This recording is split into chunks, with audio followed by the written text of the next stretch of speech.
Friends, welcome to my channel. So మనం ఇప్పటిదాకా different scenario చేసాం కదా. సో జనరల్గా ఏంటి, మనకి మల్టిపుల్ ఫైల్స్ని ప్రాసెస్ చేయాలంటే త్రూ కాపీ యాక్టివిటీ ద్వారా చేయొచ్చు. సో అలానే డేటా ఫ్లోస్ ద్వారా చేయొచ్చు. సో ఇప్పటిదాకా డిఫరెంట్ థింగ్స్ చూసాం. అలానే మనకు పవర్ క్వెరీ ద్వారా కూడా మనం సింగిల్ ఫైల్ని ప్రాసెస్ చేయొచ్చు, బట్ మల్టిపుల్ ఫైల్స్ని కూడా ప్రాసెస్ చేయొచ్చు అనమాట. ఓకే, అదేంటి అనేది ఈ వీడియోలో ట్రై టు అండర్స్టాండ్. సో మనకేంటి, ఫర్ ఎగ్జాంపుల్ ఈ ఫోల్డర్లో లెట్ మీ ఎక్స్ప్లెయిన్. ఓకే, ఇక్కడ ఒక 4 ఫైల్స్ ఉన్నాయని. సో ఈ ఫైల్స్ని మొత్తాన్ని డేటాని కూడా ఒక టేబుల్లోకి లోడ్ చేయాలి. ఓకే, సో దానికోసం ఫస్ట్ ఒక పైప్ లైన్ క్రియేట్ చేస్తాను.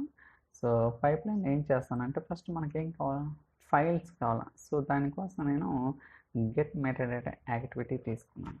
ఓకే, గెట్ మెటాడేటా యాక్టివిటీ ఉంది కదా.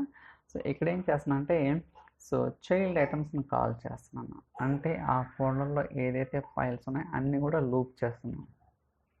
దాని తర్వాత ఈ వచ్చిన అవుట్పుట్ ఏదైతే ఉందో get metadata activity, for each యాక్టివిటీకి ఇన్పుట్గా ప్రొవైడ్ చేశాను. ఓకే, ఇక్కడ చూడండి, సెట్టింగ్స్ సీక్వెన్షియల్ అని కదా, ఇక్కడ గెట్ ఫైల్స్ మెటాడేటా. ఓకే, ఏముంది, గెట్ ఫైల్స్ అంటే ప్రీవియస్ యాక్టివిటీ ఏదైతే ఉందో దాని అవుట్పుట్ నుంచి చైల్డ్ ఐటమ్స్ని ఎక్స్ట్రాక్ట్ చేస్తున్నాను. ఓకే, చైల్డ్ ఐటమ్స్ అంటే ఏంటి, నథింగ్ బట్ ఇట్స్ అరే అనమాట. ఓకే, చూడండి పైన చైల్డ్ ఐటమ్స్ అంటే నేమ్ టైప్ ఉన్నాయి, మీరు అబ్జర్వ్ చేశారా, అది అరే రిటర్న్ చేస్తుంది అనమాట. ఓకే, సో ఈ వీటి గురించి మనం డిస్కస్ చేసాం కదా ప్రీవియస్ వీడియోస్లో. దాని తర్వాత యాక్టివిటీస్లో ఏం చేస్తానంటే, నేను పవర్ క్వెరీని కాల్ చేస్తున్నాను. సో జనరల్గా ఏంటి, కాపీ యాక్టివిటీ కాల్ చేసుకోవచ్చు, లేకపోతే డేటా ఫ్లోస్ తీసుకోవచ్చు. అలానే మనం పవర్ క్వెరీని కూడా యూజ్ చేసుకోవచ్చు అనమాట. ఓకే, సో బేసికల్గా పవర్ క్వెరీ ఏంటంటే ఇక్కడ సెట్టింగ్స్ అంటే, దీని మీద క్లిక్ చేస్తే మనకి పవర్ క్వెరీలో ఏదైతే మనం ఫైల్స్ని కానీ లేకపోతే ఆప్షన్స్ కానీ అన్నీ కూడా ఇక్కడ కాన్ఫిగర్ చేయాల్సి ఉంటుంది. జస్ట్ ఇక్కడ క్రియేట్ చేసింది ఇక్కడ కాల్ చేస్తున్నాం. కాకపోతే ఇక్కడ ఏంటంటే, మనం ప్రతిసారి లూప్ అయినప్పుడు మనకు ఫైల్ వస్తుంది కదా, ఆ ఫైల్ని ఒక పారామీటర్ క్రియేట్ చేసి ఆ పారామీటర్ని ఇక్కడ సప్లై చేయాల్సి ఉంటుంది. ఓకే, బట్ ఇక్కడ మనకి ఏం కనపడదు ఫర్ టైమింగ్, ఎందుకంటే ఇది డైనమిక్గా లోడ్ చేస్తున్నాం. చూడండి ఏమొస్తుంది, ఫెయిల్ టు లోడ్ వస్తుంది. ఎందుకు, సింగిల్ ఫైల్ పాయింట్ చేస్తే మనకి పవర్ క్వెరీలో ఏదైతే ఆప్షన్స్ ఉంటాయో అన్నీ ఉంటాయి, డేటా కనపడుతుంది, ఈచ్ అండ్ ఎవ్రీథింగ్ మనకు ఉంటుంది. బట్ ఇక్కడ ఫెయిల్ టు లోడ్ ఎందుకు వస్తుందంటే, నేను పారామీటర్ క్రియేట్ చేసి ఆ పారామీటర్ అనేది ఫైల్ నేమ్కి ఇన్పుట్గా ప్రొవైడ్ చేశాను కాబట్టి అది ఫెయిల్ అవుతుంది. It's natural, right. ఇక్కడ చూడండి పారామీటర్ ఉంది కదా, ఇక్కడ డమ్మీ వాల్యూ వచ్చి ఓకే, ఇక్కడ డమ్మీ వాల్యూ ఇచ్చాను, నేను టెస్ట్ అని ఇచ్చాను. ఓకే, కాకపోతే మనం ఏదైతే డేటా సెట్ క్రియేట్ చేసామో దానికి ప్రాపర్గా ఇవ్వాలి. ఏమని ఇక్కడ చూడండి, ఇక్కడ ఒక పారామీటర్, ఇది పవర్ క్వెరీ లెవెల్ గైస్, ఇది పవర్ క్వెరీ లెవెల్ అనమాట. ఫైల్ నేమ్ అనే పారామీటర్ ఇచ్చి ఆ కనెక్షన్ లెవెల్లో ఇక్కడ కాన్ఫిగర్ చేశాను. ఏదైతే పారామీటర్ క్రియేట్ చేస్తామో అది పవర్ క్వెరీ లెవెల్లో వస్తుంది అన్నమాట. బట్ ఇక్కడ ఎక్కడ కూడా మీకు క్రియేట్ అన్న ఆప్షన్ రాదు. ఓకే, మీరు డేటా సెట్ లెవెల్లో ఏదైతే పారామీటర్ క్రియేట్ చేస్తారో ఆ పారామీటర్స్ అనేది ఇక్కడ మాత్రమే రిఫ్లెక్ట్ అవుతాయి. బట్ ఈ పారామీటర్ వాల్యూ ఎక్కడి నుంచి వస్తుంది, త్రూ పైప్ లైన్ ద్వారా. ఇక్కడ చూడండి, ఫర్ ఈచ్ యాక్టివిటీ నుంచి మనకి వచ్చిన అవుట్పుట్ అనేది ఇక్కడ మనం పాస్ చేస్తుంటే ఈ వాల్యూ అనేది ఆ పవర్ క్వెరీకి సప్లై చేస్తుంది కాబట్టి అక్కడ ఫైల్స్ అనేది డైనమిక్గా వస్తాయి. వీటి గురించి ఆల్రెడీ మనం చాలా వీడియోస్లో అంటే పారామీటర్స్ని ఒక పైప్ లైన్ నుంచి వేరే పైప్ లైన్ కానీ డేటా ఫ్లోస్ కానీ ఇలా రకరకాలుగా వీడియోస్ చేయడం జరిగింది. మీరు ఆ వీడియోస్ చూస్తే మీకు అర్థమవుతుంది అన్నమాట. ఓకే, దాని తర్వాత సింక్ చూడండి, ఇక్కడ మనకి సైడ్ బై సైడ్ ఉంటాయి అన్నమాట. ఇదేమో పవర్ క్వెరీ, లైక్ సోర్స్, ఇదేమో సింక్ అనమాట. సింక్లో మీరు చూసుకోవచ్చు, just regular temp data value అనే టేబుల్ ఇచ్చాను. మీరు కావాలనుకుంటే వెరిఫై కూడా చేసుకోవచ్చు. ఫర్ టైమింగ్ నో డేటా అనమాట. ఓకే, ఇలా మనం ఏంటంటే కాన్ఫిగర్ చేయాల్సి ఉంటుంది. ఇప్పుడు రన్ చేద్దాం, ఇది వర్క్ అవుతుందో ఫెయిల్ అవుతుందో will try to see that. Of course నేను ఆల్రెడీ రన్ చేశానండి ఫర్ టెస్టింగ్ పర్పస్. ఎందుకంటే ఇది అన్నీ చాలా వీడియోస్లో మనం చూసాం అనమాట. అందువల్ల స్క్రాచ్ నుంచి ఏం చేయటం లేదు. ఎందుకంటే మనకి గెట్ మెటా డేటా తెలుసు, ఫర్ ఈచ్ యాక్టివిటీ, అలానే పారామీటర్స్ని ఒక పైప్ లైన్ నుంచి వేరే పైప్ లైన్కి ఎలా కాల్ చేయాలి, ఇలా అరౌండ్ ఒక 100 వీడియోస్ అయితే చేయటం జరిగింది. So yeah, valid, looks good, debug. Okay, so డీబగ్కి డేటా ఫ్లో డీబగ్ అనేది ఎనేబుల్ చేసుకోవాల్సి ఉంటుంది. క్లస్టర్ అనేది రెడీ అయితే మనకి ఇక్కడ సో ప్రాసెస్ అవుతుంటుంది, లేకపోతే ఎర్రర్ వచ్చేస్తుంది సింపుల్. చూడండి, ఇంకా ఆబ్జెక్ట్ క్రియేట్ అవ్వలేదు. సో ఇమ్మీడియట్గా ఫైల్ అనేది ఒక ఫైల్ లోడ్ అయింది, but will wait it, no problem.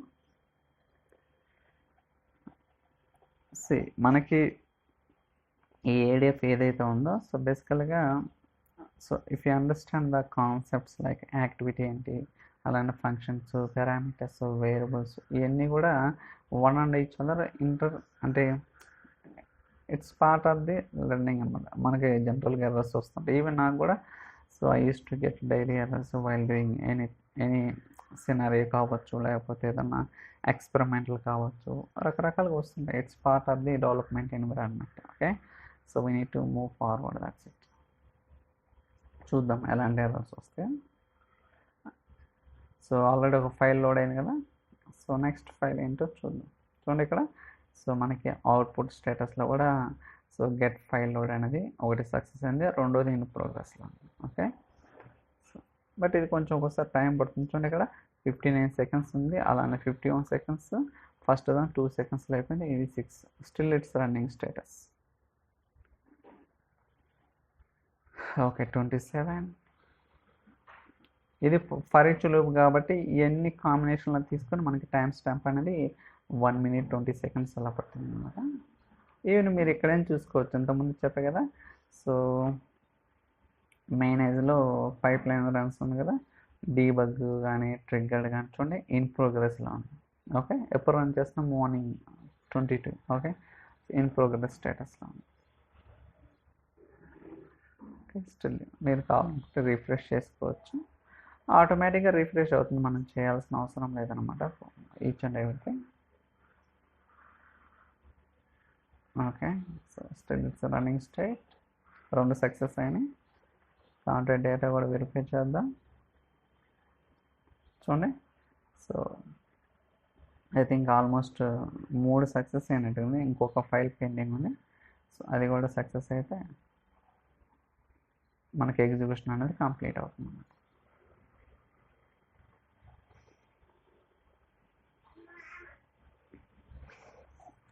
So still it's loading. So చూడండి ఎంత టైం పడుతుంది, 2 minutes 19 seconds. So 2 minutes 39 seconds. So I think almost done seems like. ఇంకొక ఫైల్ ఉన్నట్టు ఉంది. Okay, will wait it.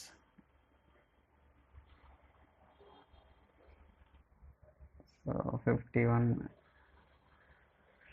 చూడండి in progress.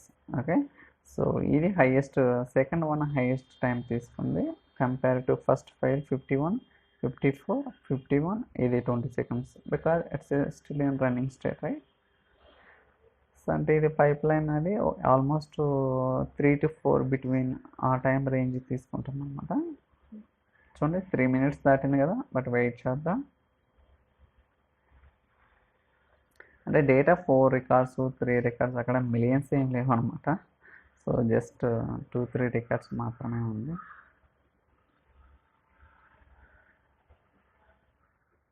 Okay, అన్ని success అయినాయి కదా.